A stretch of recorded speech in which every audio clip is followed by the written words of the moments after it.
I cannot believe that today I have the honor of introducing to you Amy, who is an award-winning floral design educator with a vast industry experience spanning 2 decades in retail floristry, weddings, and special events. Amy specializes in teaching romantic-inspired, loose and airy floral design using foundational techniques. Now, Amy has this really honest and empathetic and holistic approach as she helps floral design students gain confidence, clarity, and achieve their design goals. Amy created something that I think is just incredibly fascinating called the Bouquet Bootcamp, and it is a workshop that teaches designers how to create light and airy bouquets. She offers hands-on workshops, team trainings, and design presentations along with her online courses. Amy, thank you so much for being on the show today. Yes, thanks so much for having me. I'm excited. So for my listeners, they are mostly, well, majority of them are florists. And a lot of them are either just starting their floral journey, or maybe they're in the middle of their floral journey and they're thinking of pivoting and niching down. And Amy, one thing that I have really admired about you and where you have been in your business, and I think really what has led to your success, is really your mindset. Can you walk us through your journey a bit from where you started and maybe where your mindset was to where you are today and those big lessons that you've learned? Yeah, man, I love this question. This is what I want to talk about the most, to be honest, because I love talking about design. I'm so obsessed with floral design. But what has actually made the most impact in my business is how I treat myself and what I actually think about myself in the context of my work with flowers, but also in my context of our industry, in my context of relationships between me and my clients and my students. And so this journey of mindset, which I know can feel like a buzzword, I think it's sort of, it's printed on every t-shirt and mug and on every podcast and every course. And I feel like I almost feel like it's almost become kind of drowned out with like this not toxic positivity, but just this idea of kind of like, you can do it, go girl, charge what you're worth, blah, blah, blah. And I hear those things and I understand the point, but also those sort of pie in the sky remarks didn't help me. In fact, they actually just often made me feel like even more of a failure when I struggled with not feeling good enough. And so I would love to share this with you because this is such this is such a huge piece for me that was missing in my work with flowers, but also just as a person for really most of my life. So, I started doing flowers when I was 19 years old, and I always had just a magnetism towards nature. I found, I had kind of a rough childhood, and I just really found comfort in the plant material in my small patch of grass. We planted some blackberries for my mom one year, and I'd spend hours out there just studying the plant and touching the unripe berries, and it was pretty much my favorite childhood memory, just spending time in, couldn't even call it a patch. It was just like 3 little ones in a row. I grew up in Southern California. The yards aren't that big, you didn't have a lot of space. But I always just felt really healed and really connected to nature. And it felt kind of like a lifeline for me. And so when I found floristry, I really was sort of like, wow, what is this magical thing that you can do this thing with your hands, and it's artful and it's healing. And I never felt worthy of the work. I just always felt like, gosh, I'm so lucky to do this. I hope I don't screw it up. Yeah. I'm so lucky to do this. I hope I'm not found out to be a fraud. Somebody's going to come knock on my door and take things out of my hand and say, you're not allowed to do this anymore. So I think I just, for so much of the early parts of my career, even though I had a formal education, I went to floral design school for 2 years. I had incredible mentors. One of my early mentors was an amazing AIFD designer who was one of the youngest AIFD inductee designers in the history of AIFD. And she took me under her wing at a really young age, and not only, treated me like a real designer at a young age, but really taught me so much about mechanics and color and, she just took so many risks in her work, and I just watching her and absorbing what she did. And she ran this really big floral event company in Orange County that I designed at for a long time.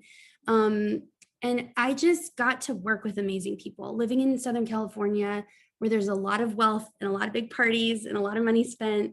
I was surrounded by a lot of exciting things and accomplished a lot very early in my career. And yet I still did not believe that I was worthy of my work. I'm laughing and nodding because I have a very, very similar story. And I'm sure other people listening right now are like, that's me. That's me too. That's me. Yep. A lot of it in the creative industry feel this way. I think a lot of just being human feels this way sometimes. And, I recently heard that if you don't ever doubt yourself, you're probably like a sociopath. And I thought, that's helpful. It's just part of the human experience to be like, I don't know, am I good enough? I don't know. Am I on the right track? So I think there's a healthy amount of questioning and also of just the desire to be a professional, the desire to be better at what we do, the desire to, hit new goals, reach for new areas in our work that we want to reach for. But what's unhealthy is when there's a constant crippling self-doubt that allows clients to walk all over us, for us to not be charging properly because we have major issues with believing in our worth, and also believing in just our business as a real business and not treating it like a business, but treating it like a hobby. Mm-hmm. And so, there's several components here to mindset. Sometimes we actually need hard skills. We need to take a business class. We need to get mentorship. We need to get coaching. We need to get support. But oftentimes when you've already accomplished that, if you've already got those things and you're still finding that you won't take risks, finding that you're severely undercharging, that you are making fear-based business decisions that are rooted in lack and scarcity rather than abundance and being able to move forward in your work, that's when there's a problem. And this is the place I operated for most of my life and most of my career. It didn't matter what publication I'd been put in. It didn't matter an award I'd won. It didn't matter the client I booked or the budgets I was getting or the people asking me to work for them. It didn't matter, because at the end of the day, I just never felt like I was worthy of my work. And I think that held me back, not just in places where I chronically lost money by overbuying.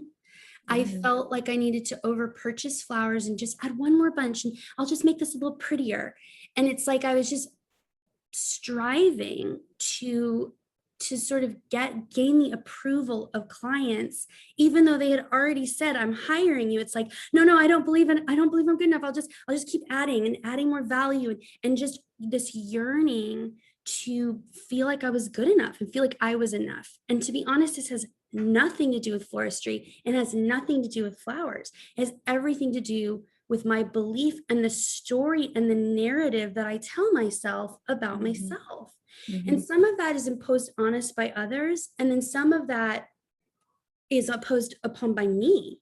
And so I think parsing a little bit of that out, I've done a lot of personal work in the last 20 years of my life, whether it's counseling or recovery or therapy, to be able to better understand how to set these boundaries, do this healing, because you can read all the self-help books in the world. You can take every floral workshop, you can travel around the world learning from the best people and have every accreditation and every certification and still have such crippling self-doubt that you spend 3 hours on an arrangement because you never think it's good enough. And this is where a lot of people are stuck. And so as I've traveled all around the country teaching. I've taught brand new people all the way up to really seasoned designers that I've worked with 20, 30 years in the industry and taught them my techniques and taught them what I do. I hear the story from everyone. From one side, it's I'm afraid I lack relevance. I'm afraid I'm going to get bumped by the newbies, right? The newbies are like, I'll never be good enough. I don't have enough credential. I don't have enough experience to really grow a business and be taken seriously and really show up in my work with flowers. And so it doesn't matter where you land. You could be a baby beginner wanting to jump into flowers, or you could be a 30-year veteran, and self-doubt still can rule the roost when it comes to how we run and operate our business, and within the context of our relationships with our clients. And even outside of this, right? Even within my marriage, within my child, all of this stuff, I make a small mistake. Oh, what an idiot, Amy. How could you have screwed that up? You know, oh, I can't believe you did that, right? We can be so abusive to ourselves. So critical. I mean, we don't even need anybody else to judge us. We're so No, critical of ourselves. We're doing a great job on our own. I love that you're bringing all of this to the forefront, though, because this is something that I don't feel very many people talk about. And inside my Hotel Florist Profit Method, the first module is all psychology-backed exercises to help with mindset, because mindset helps with confidence, and you cannot sell, you cannot design without confidence. And I have to say, like, I totally resonated with your story. I also had a very, very challenging childhood. It's part of the reason why I fell in love with flowers. I still remember at the age of 6, I was wandering through the fields that surrounded my Texas home, just putting together flower arrangements, making sure they were proportionate to the room. That's something I get paid to do to this day with hotels. Who would have known? But it wasn't until I remember, I think it was 2018. It was like my first multi-six-figure year that I had. And we had just landed all the accounts for the state of Texas for Tiffany & Co. And I remember driving into my driveway, and I turned off the car and I thought, okay, what's next? There was no, this is freaking amazing, or, oh my God, you did this. Like, it was literally like, okay, let's go, what's next? Like, there was no time to celebrate. And it wasn't like I was worried that I was going to run out of money. It wasn't even necessarily money driven. It was just the fact that I was constantly pushing myself to perform, and it had to be bigger and better. And it was in that moment that I was like, I really need to do some inner child work. Yes. And your inner child is always running the show. So I love that I want you, because I'm sure you have something to say about this, when you're mentioning how you were so critical on yourself. I feel like this is something kind of a red flag, and maybe you have a tip for us that whenever it, like, kind of that red flag starts to wave its little flag, when your red flag flies, here's a tip to notice. And how do you deal with that? How do you get your mindset back in check?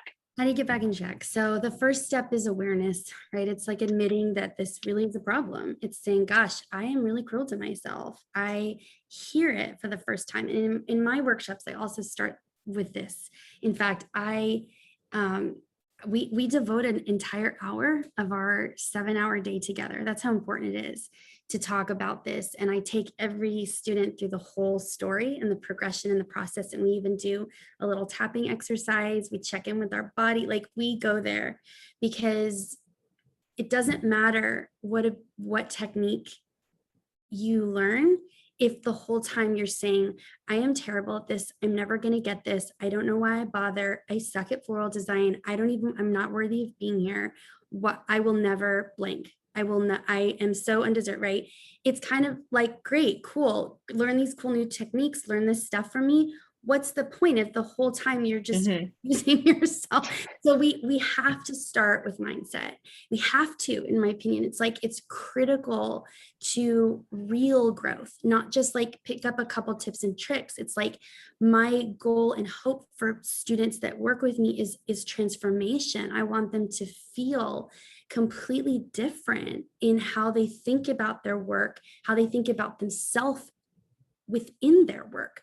So the first step is admitting and bringing awareness to the inner critic. It's saying, what do I say when I feel really stretched? What do I say when I screw up? What do I hear myself say to myself when I'm struggling? Like, what's that word? Some of us don't struggle with this as much, but having worked with a lot of designers in the last many years since I've been teaching full time, this is really common everywhere I go. So that's why I keep talking about it, because we're all dealing with it. Oh yeah. So I think awareness is the first step. Secondly, just like an addiction, just like anything we want to get rid of in our life, we have to replace it. We don't will it away. We don't wish it away. We don't self-help book it away. And it's not a mantra. It's not one little switch and then we're better. This is a lifelong practice of substituting. We replace what's there with something else.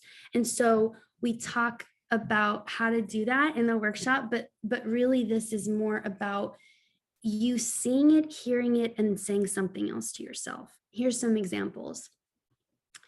I'm really proud of myself for showing up. I'm really struggling, and it's okay for me to struggle. I don't have to be perfect. In fact, perfect is an illusion. It doesn't exist. I'm so courageous for trying something uncomfortable in my design work. You know what? If this doesn't work out, it's going to be okay, and I'm going to be okay. And I'm safe. I'm always safe. And I'm safe and I'm here for myself. I'm taking care of myself. You know what? If the client wasn't happy, if I deliver this, I'm still okay. I am not going to lose my business over one unhappy student, client, etc. And I think most importantly, what we do is talk about why we do flowers. You know, what's the point of our work? Because if we can be focused on the why, it cuts a lot of the internal drama. Some of us are so addicted to the internal drama. It's a trauma pattern thing. It's like wanting to recreate what happened to us to try to recreate a new ending to our story. And so having worked with a trauma therapist, I realized, oh my gosh, I am addicted to my trauma. Like I'm addicted to the narrative of like, I'm a victim, I'm low and everyone else is high. Like this is a narrative I can change. And that was really powerful, realizing that I'm not a victim in my mindset. Every minute of every day, I have the power to tell a new story about myself. And I have the power to replace things like, Amy, nobody's going to come to your workshops. I don't even know why you bother showing up. You're not, who are you to teach? That's horrible. That makes have me so sad. Yeah, no, I mean, and much worse, right? And much worse. And I know I'm not alone here, right? No. And so, you know, I think the biggest thing is sort of like, who do you think you are? Who do you think you are to start a floral business? Who do you think you are to put that stem all the way up there? You tuck that down nice and tight. That's who you are as a designer. You're not allowed to do anything else. You know, get back in the box. Get back in your box of who you're, you know, whether it's a client, and so we don't try new things. You know, we're afraid of color. We're afraid of adding a vine sticking up here. It's like, I get it. I've done all of that. You know, I'm speaking from real life experience here of what I've gone through as I've evolved in my style. I was very classically trained, and, you know, it's been a challenge to push not some of that away. I'm so grateful I have classical training, but I'm also often stuck in old patterns. And I've battled this idea that like, that's not who you are. You're not allowed to put that there. You're not allowed to put those colors together. You're not allowed to try that. As if some bouquet police is going to come knocking on my door saying, you're not allowed to do that. You know, it's crazy what we accept as reality. Right. And so I think substituting has been really powerful. And then lastly, just like really checking in with myself. You know, when I started working with this trauma therapist, she's like, you are so disconnected from your body. You're up in your head. So I'd get chronic migraines. I had a lot of problems with my neck. You know, I had problems with my stomach and my throat, like all these areas in my body that I couldn't set boundaries. I didn't have a voice. I treated myself like a victim. You know, there's all these areas where I'm just like, oh, they have better access to flowers. If I lived in the San Francisco market, I could do, and if I was in New York, I could do that. And if there wasn't in such a saturated market, then I would have, and it's just this cycle of excuses and victim mentality, instead of saying, well, gosh, Amy, what do you have? Okay, you live in an area with a bunch of privet. Well, why don't you learn how to make something pretty with privet? You are in an area that has a bunch of grasses. I lived in New Mexico for almost 10 years. There is nothing that grows in New Mexico. I was just there, so I can totally confirm that. There's nothing. I was like, what is happening here? There's some rocks. I love Albuquerque. I love New Mexico. It's such a beautiful, enchanting place. There is not a whole lot that grows there. It is high desert. You have pinon trees, you have sage. That's about it. And so, I mean, and I ran my wedding business there. And it, you know, talk about having to learn how to be resilient. You have to make something out of nothing. And those are the kinds of things that toughen you up and make you creative, resilient, profitable. Because if you can make it happen, you can make it anywhere. Definitely. When you're in the middle of nowhere. So, this is not a product issue. This is not a clientele. Sometimes those things are real. We are having major product challenges in the industry right now. I get that. There are such things as saturated markets, but the thing we can control is what we think. And we are not victims to this mindset. And I think that is the most transformative thing, was literally saying, gosh, Amy, you're meeting with this client, or you've been asked to do this speaking thing, or you've been asked to go here and teach this, and they don't want to pay you, or they want you to do this. And I don't know why, I'm just having this really tight pain in the side of my stomach. I feel just my upper back tightening. Well, I'm not just disregarding that. That's my body No. saying a boundary is being crossed. Amy, you aren't okay with this. Okay. And then learning how to straighten up my back and say, gosh, you know what? That doesn't work for me. My minimum is this. And then period. Not like, because I have all this experience and because I don't have 100,000 followers, but I have 20. And it's like, I found myself constantly trying to justify my worth. And so much worth right now is in Instagram following. But I can confirm, just as you can, that just because someone has a large following doesn't necessarily mean that they might be the right business mentor, design mentor, workshop to attend. That doesn't mean that we all don't bring something to the table. But I think we really have to vet a little bit better where we spend our money. There's a lot of really experienced florists that are not even on Instagram and would be amazing mentors. So, we've kind of got caught up in celebrity with the social media and influencer culture, and all of that's wonderful because it's given so many of us a platform that maybe wouldn't have otherwise had it. But on the flip side, I think there can be this skew of like, oh, well, if only I had 50,000 followers, if only I had 5,000 followers, if only I had 2,000 followers or 100,000. And then also from an educator standpoint, we often assign value to educators based on their Instagram followings, as if that determines how much they know or how much value they bring to what they're teaching. And so I've had to navigate this not from a client perspective anymore, but from a teaching educator perspective. Oh, same. I can relate to that too. Yes, exactly. So it never stops. The work never ends. But what I am so encouraged by is that my voice and my ability to say, gosh, you know what, that doesn't work for me, is a heck of a lot stronger than it was a year ago, to 2 years ago, to 5 years ago, to 10 years ago. And so instead of beating myself up for maybe letting a boundary get crossed or, caving on something I didn't feel super comfortable with, instead of, dang it, Amy, I can't believe you're back here. It's like, wow, Amy, what incredible growth you've invested in yourself. Let's take a moment and just honor the fact that you said no and you're still standing, right?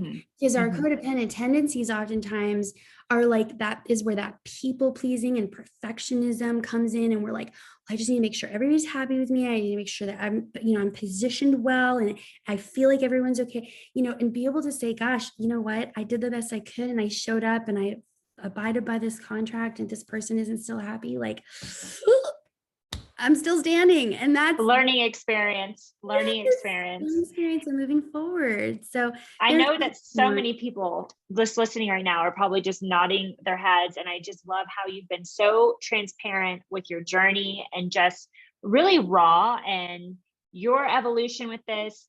Did you have like an aha moment? Do you remember a particular moment in your life, business, where you were like, this doesn't work for me anymore? Like for me personally, 2020 was very, very difficult as far as a mindset point of view, because I realized I was operating as if I was operating outside of my body. And I was realizing there were so many things that I was doing, and the way the natural tendencies I would have, or where I would automatically go to when something happened, were all so unhealthy, so not sustainable.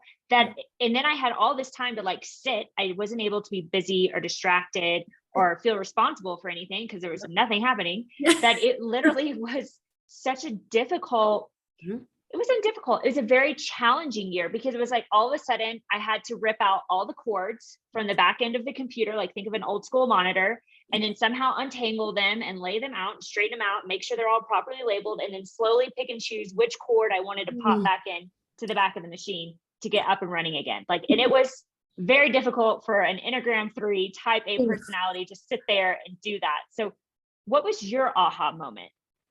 It's very similarly to you, busyness and striving has been a shield of protection for me, right? If I can just get the gold star, I've always been like a straight A student, sitting at the front of the class, done the things, got the t-shirt, got the pat on the head. It's protection for me. It makes me feel like, okay, I've done everything I can. And if I stay busy, I don't have to sit with the discomfort of why I'm staying so busy. Yeah. Even though I know it's compromising my health, even though I know I'm not seeing returns, like I've got to hang on to this busy badge because I'm going to win the hustle race. Like I used to be like, I will out hustle anyone in a ring, like full confidence. I will work to the bone. I will win. I will have my busy badge. But then it was like affecting my health, my marriage, my quality of life. And it was all about the business. And then it was just, the business is hard. The floral industry is hard. Being an entrepreneur is hard. Again, beliefs, not facts. Yeah. And I very similarly, to answer your question, is that there were many aha moments over my 20-year career, because some of them were from a hospital bed. Some of them were from a hard conversation with my spouse saying, I can't be your floral assistant anymore. And I love you, but I already have a job. And this is literally like tearing our marriage apart. Yeah. Like, I can't do this, right? Like it's time to hire someone, Amy. And I'm like, no, I can't afford it. That's a mindset problem. That's a business issue. So like, there's issues. There's so many layers to this, having a baby and trying to nurse my infant and make bridal bouquets and like try to recover from like a grueling pregnancy I had. And like, he's crying and he needs me and it's 1:00 in the morning and I haven't like ordered well and managed my time well. And now I'm like exhausted for wedding setup, making mistakes. There's been so many aha moments. Motherhood has been a huge one. My chronic health problems have been a big one. I literally can barely lift my right arm above my head anymore after 20 years of doing event work. Same. I have some physical elements as well. I have sacrificed, it sounds like we both have, I have sacrificed my body at the altar of my work. Mm-hmm. And instead of saying, gosh, you know what, I should probably sit down for a minute. It's like, no, I'll get on top of that ladder. No, I'll do it. I'll volunteer. I volunteer as tribute.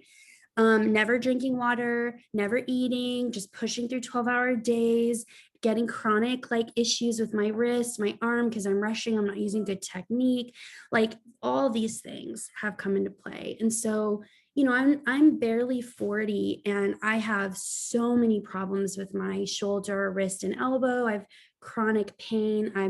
There's all kinds of issues. So I think to answer your question, yes, there was one really big moment. I was in my garage working on this party years ago. I was living in LA. I had this really cool client, this like big alcohol client. I was doing this amazing party. I had beautiful flowers, great budget. I'd finally gotten my financing figured out. I was profitable. I was doing well and thought I was doing great.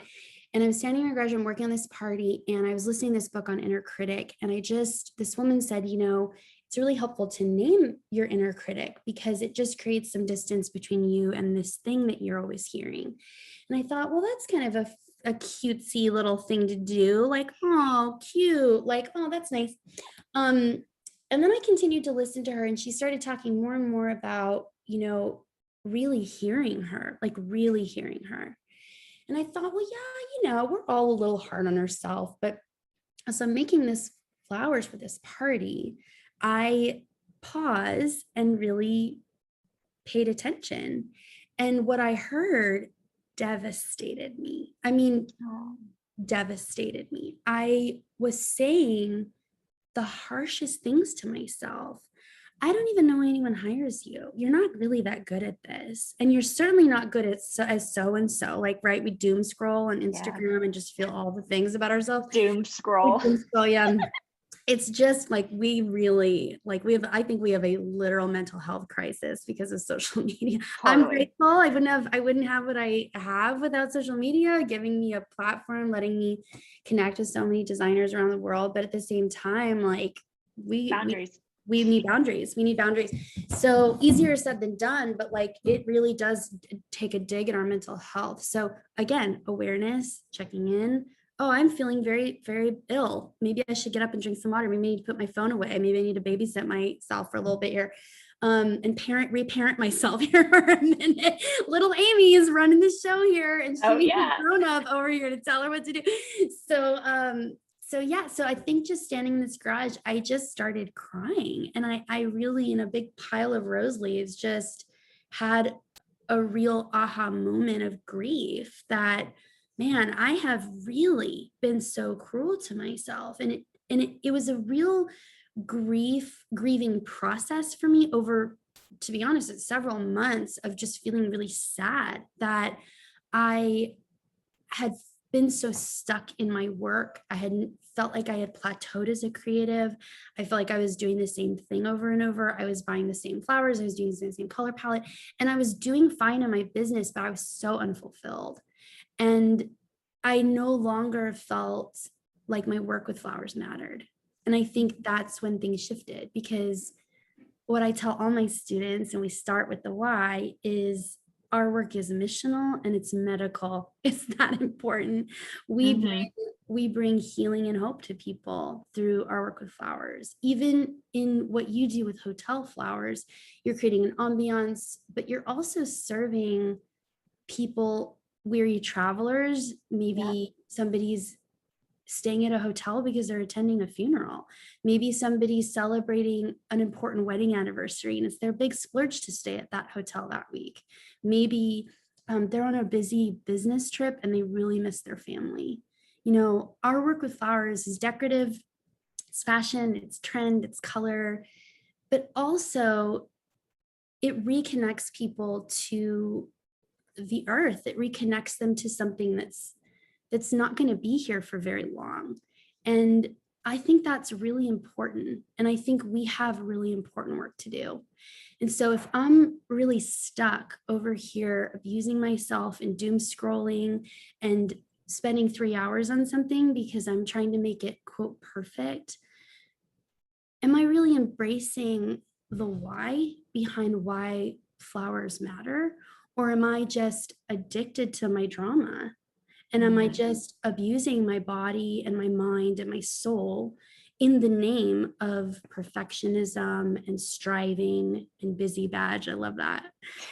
All of that, right? And so I'm the only one that can fix it. Nobody can come in and save me from this. I have to say, put on my big girl pants every day and choose a different story to tell myself about my work with flowers.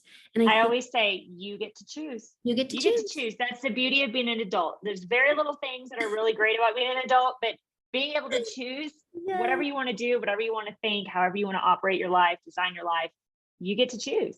Yeah. And none of us are 100% there, but that's not the point. None of us are 100% anywhere. And the thing is that, like, you know, you show up in your work with flowers one day and it challenges you differently. And I think that's why I'm so addicted to floral design, is that I feel constantly humbled. You know, just when you think you got it right, you know, then these things are weird to bend and the fuchsia doesn't show up the right pink and you're like, ah! And there's this constant new challenge ahead of you, even if it's the same recipe every week, you know. And I tried doing it in front of a group of people checking in at the front desk, and like the desk agents are back and forth. Every time I hire a new team, they're always like, can we do this when it's less busy? And it's like, no, you're on show. You're like a circus act. Like, get comfortable with it. Nobody knows that behind the scenes, we're like freaking out. We're like ducks. Like, we're like really cool. And we're like placing things like we know what we're doing. And then inside we're like, oh my God, what if it doesn't work? I'm like freaking out right now. Yeah. All of that. And I, you know, like you said, this is the one, there's so much in floral work that we can't control, that what I can control is not just how I talk to myself, but, and here's really, I think also the really important piece of this. Not only is it about our own mental, emotional, physical, spiritual health, that we address this in our life. But if you lead a team, if you hire people, all of what's inside comes out in how you treat them, what you believe about their work with flowers, what you believe about their worth. And so if you're not doing this work as a leader, oftentimes, and I'm sure you know this, you've been in the industry a long time, but some of the most, I've worked in corporate, and I've also been in the floral industry a long time, but I've also worked in corporate over the years here and there. And I have never been in such a toxic environment as I have been in a flower shop. Yeah. And I've worked for a Fortune 50 company, and there can be some really terrible things that happen in corporate. I have never seen anything like I've seen in a toxic flower shop. And a lot of us kind of get caught up in this, and we can really find ourselves in some really abusive situations with people that we work for and work under, all in the name of doing flowers, right? And so there's some pretty ugly, dark parts of our industry that, and of all industries, all creative industries have this. All industries have this. It's just it's the human experience. But I think that I have found that a lot of people are willing to put up with a lot more because they really want to work with flowers. And so having those boundaries, like I regularly just go back to boundaries, having your boundaries of saying, I won't be spoken to like that, or I won't be treated this way, or this crosses a boundary. My work with flowers doesn't mean I can be abused, or heavily mistreated. So, I think there's so much to say about this, but thank you for allowing the conversation to happen. Thank you for letting me just talk about what I want to talk about, because, we can talk about pricing and profit and design technique, but, I had a lot of that down, and this was really the missing piece for me. And mindset is everything. And I just really appreciate you being here. I feel like we could go on and on. We could go on and on. 2, 3, 4. So if you're loving this episode, then let us know what we need to cover next, because Amy is obviously a mindset guru. I really feel like we've just kind of skimmed the surface. So before I let you go, I didn't even get to the questions I really wanted to ask you. So we'll totally have to do another episode. But I want to end on a high note, because I know this has been a very serious episode. Always so serious. So I want to ask you a really fun question. And it's one of my favorites. If animals could talk, which one would be the rudest? Oh my God. Oh, definitely mosquito. Definitely mosquito. I want to know your reasoning behind it real quick, though. I love this answer. We're in Virginia, and it's very humid here. I grew up in Southern California. We really didn't have a whole lot of insect pressure there. But we live in a very wooded area, and it's mosquito haven here. And I think they just take. They don't have boundaries. They have no boundaries. No boundaries. They're I take what I want from you, and I leave. It's just this very aggressive, very rude. They cut you off and break. They just slip in when you're just trying to mind your own business. And my little boy is we call him a mosquito buffet, because he steps out for 2 minutes and is just covered. So he has a high histamine reaction to them. And it's brutal 6 months of the year here, because for him, he doesn't want to be covered in spray. He doesn't want to be in a net. It's hot, it's humid, and it's just really rough. So I hate them with such a passion. And I think they would be the rudest. Goodbye, mosquitoes.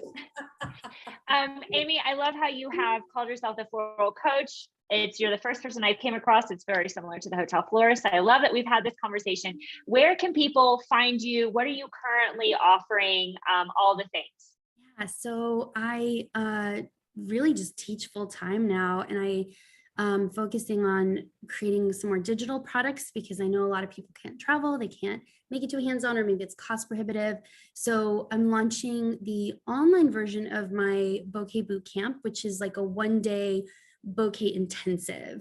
We go really deep into all the technique around great bouquet making. And so I've been teaching this workshop for 3.5 years, all around the country, but I finally have sat down and making it into a course. So that's going to be launching really soon. And it's going to be just a really wonderful resource for people to get their bouquet technique down, and not just from a bridal perspective. We need better techniques out there. I just see a lot of stuff and I'm oh, that doesn't that's not really sustainable for your hand, or that's not really super great in a bridal bouquet. So there's not that I have it all right, but I use very foundational floristry in how I teach. It's definitely out of the box from what I've seen, for sure. Yeah. Yeah. So I kind of take us all the way back to step one, and then build and layer on top of that how to get different forms. So even just not just light and airy, but even just if you're building round bouquets, how to do that really efficiently. So I'm really passionate about that project. I've been working hard on it for like a year. I can't wait to see it launch. I can't wait to see it launch. So Yeah. if you want to learn more, guys, I know that you have a wait list. It's on the website, thefloralcoach.com.